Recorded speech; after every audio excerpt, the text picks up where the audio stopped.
Jā, tik tālu mediķa protesta plāni, bet par skolotāju streiku runājot, līdz tam atlikusi nedēļa un šodien tika apkopoti dati par tā dalībnieku skaitu. Uz šo brīdi gatavību piedalīties nākamā piekdienas streikā izteikuši vairāk nekā 22 000 skolotāju.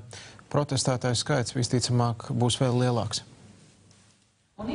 Kopš pagājušo trešdienu skolotāju arotbiedrības padome lēma par streika rīkošanu, gatavību pievienoties vienas dienas protestam pauž aizvien vairāk skolu.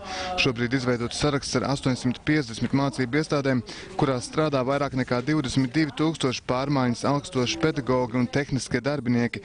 Šobrīd streikam piekrituši 80% arotbiedrības biedru, kā arī pedagogi un iestādes, kas arotbiedrībā neietilpst. Tas nav vairs tikai par naudu. Šeit šoreiz ir arī stāsts par attieksmi gan no valdības puses, un par attieksmi arī no parlamenta puses, jo mēs novērojam to, ka vairāku gadu garumā netiek pildīti spēkā esošie normatīvie akti un netiek pildīti dotie solījumi gan izglītības, gan zinātnes nozarē strādājošajiem. Arotbiedrība prognozē, ka tuvāko dienu laikā streikot gribētāju skaits augs, tostarp nākošu nedēļu par pievienošanos protestam lems Latvijas universitāte.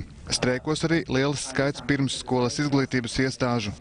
Mūsu vecāki, bērnu vecāki, tad, kad viņiem pasaka, cik maza ir šī pirmskolas skolotājas alga, tad viņi visi brīnās. Viņi saka, mēs domājām, ka vismaz tāpat kā skolā, vismaz kādi 700, vismaz kāds 1000, bet mūsu audzinātājiem taču nav necik no tā.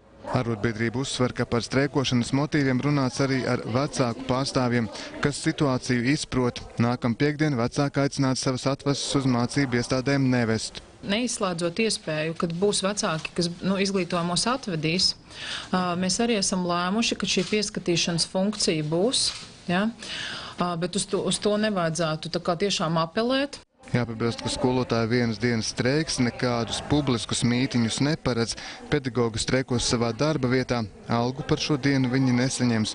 Arotbiedrība valdībā izvirzījusi divas prasības – pilnveidot jauno darba samaksas modeli un palielināt zinātnes un augstākās izglītības darbinieku algas. Jānis Zariņš, Inga Marstankevičs, TV3 ziņas.